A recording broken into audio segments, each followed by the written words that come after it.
Kenapa saya dan rakan-rakan buat keputusan kita pindah AUKU? Sebab apa? Asasnya kita percaya kepada siswa-siswi kita. Kita percaya bahawa mereka boleh berfikir secara matang. Saya tekankan soal kebebasan, tapi kebebasan dengan rasa tanggungjawab yang sepenuhnya. Freedom with responsibility. Sebab itulah falsafah kita bila kita pindah AUKU. Kerajaan kita bukan nak mengongkong siswa-siswi. Bolehlah dengar ceramah siapa pun. Boleh juga menjadi anggota parti mana. Tapi bila dalam kampus, tumpu pada pelajaran masing-masing. Kami anak Malaysia, kami berdiri megah, sama kita teguh maju ke hadapan yang bangga. Satu kami bersama berbina masa, hidup berharmoni, aman damai negara. Satu Malaysia.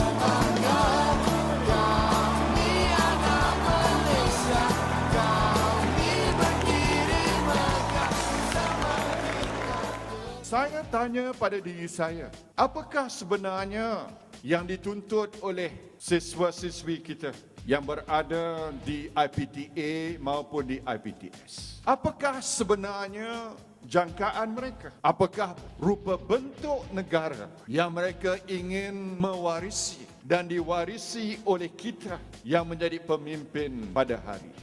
Kalau kita menimbulkan persoalan ini, maka salah satu daripada jangkaan mereka semestinya lah kita dapat menyediakan sebuah negara yang mana hari ini lebih baik daripada semalam dan hari esok dan hari mendatang bila mereka menjadi para graduan, negara Malaysia akan merupakan sebuah negara yang bertambah lebih makmur, lebih berjaya daripada keadaan hari ini.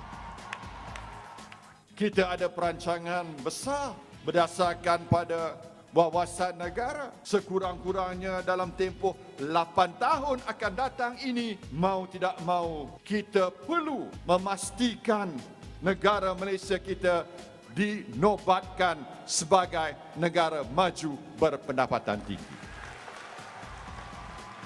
Melalui dasar transformasi negara bukan merupakan impian kami sahaja hari ini, tetapi sebenarnya kami mengisi impian dan pengharapan besar setiap daripada siswa-siswi yang ada dalam negara kita. Apa bezanya di antara seorang statesman dan seorang politician? Jawabnya, a statesman thinks of the next generation, a politician thinks of the next general election. Buku voucher Satu Malaysia. Dah dapat buku voucher? Semua dapat? Saya dengar kat ujung-ujung telinga tu. Ada yang kata nak lagi, dia kata. Banyak orang pelajar-pelajar bila dapat buku voucher Satu Malaysia, dia tweet kat saya, Datuk, tahun depan boleh lagi tak? Kita juga bukan merupakan kerajaan yang bersifat populis. Pembangkang mendakwa kononnya kita pinjam duit daripada Bank Dunia, daripada IMF untuk membayar BRIM, buku voucher RM200, RM100 pada pelajar.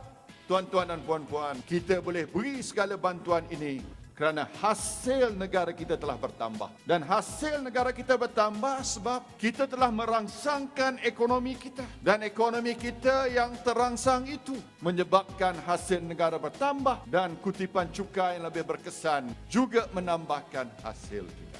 Kepada siswa-siswi kita yang hari ini sedang menuntut. Tapi dalam masa 1-2 tahun lagi, mereka akan keluar. Mereka nak cari pekerjaan.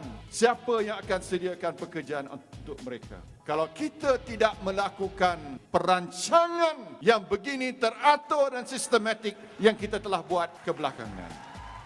Mengikut perancangan kita sepanjang pelan transformasi ekonomi kita, kita ada perancangan untuk menyediakan sebanyak 3.3 juta pekerjaan menjelang tahun 2020.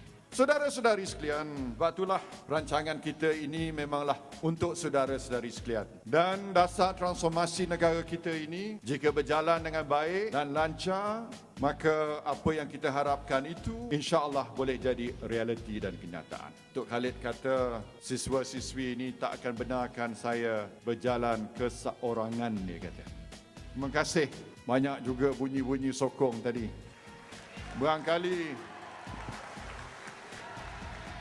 Barangkali agaknya lah kalau ada seorang siswa nak turunkan gambar saya, banyak lagi yang nak naikkan gambar saya. Sudah menjadi adat lumrah, tak apa. Dalam sistem demokrasi mesti kita tak boleh dapat 100%. Kalau kita dapat sokongan 100%, dia kata kita tipu pula. Freedom with responsibility. Sebab itulah falsafah kita bila kita pindah aku. InsyaAllah, siswa-siswi kita ada peluang. Bolehlah nak pergi mana, bolehlah dengar ceramah siapa pun, boleh juga menjadi anggota parti mana, tapi bila dalam kampus, tumpu pada pelajaran masing-masing. Dengan cara seperti ini, insyaAllah, tak ada siapa boleh kata bahawa kita menutup minda pelajar kita. Tidak. Siswa-siswi kita boleh buat penilaian, boleh membuat pertimbangan. Sebab itulah kerajaan kita bukan nak mengongkong siswa-siswi. Kerajaan kita nak membentuk minda. Buatlah pertimbangan secara matang dan secara bijaksana. Kerana siswa-siswi akan menentukan masa depan saudara-saudari sekalian pada masa ini. Ada orang suka menjual janji.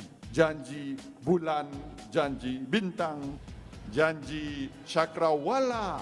Orang putih kata, they can promise the sun, the moon and even the galaxy. Mereka boleh janji, tapi kerajaan boleh deliver untuk rakyat Malaysia hari ini dan akan datang. You can trust us untuk memimpin negara kita. Kita memberi jaminan bahawa di bawah kerajaan yang ada hari ini, insya-Allah hari esok lebih baik daripada hari ini untuk saudara-saudari sekalian. Yayasan Sukarelawan Siswa ini, saya amat tertarik hati dengan konsep ini. Jadi Datuk Seri Khalid tadi, dia segan nak sebut banyak mana dia nak minta, tapi dia signal sikit, mintalah peruntukan dana, dia kata. Memanglah kalau ada yayasan ini, kita mesti beri sokongan dalam bentuk dana dan insya-Allah kita akan beri peruntukan yang sewajarnya. Kita nak setiap daripada siswa-siswi kita ini, sekurang-kurangnya sekali sepanjang pengajian mereka itu buat kerja sukarelawan. Tapi sebaik-baiknya sekali setiap tahun turun padang supaya mendampingi diri dengan masyarakat kita. Antara saudara-saudari sekalian adalah iconic figures nanti yang boleh dijadikan sebagai role model pada saudara-saudari sekalian. Saya yakin dan percaya masa depan negara kita ini, insya-Allah, kalau inilah rupa generasi hari ini, saya optimis masa depan negara kita insya-Allah akan terjamin dan cemerlang. Terima kasih saya ucapkan, dan dengan lafaz Bismillahirrahmanirrahim, saya dengan sukacitanya melancarkan Yayasan Sukarelawan Siswa dengan rasmi.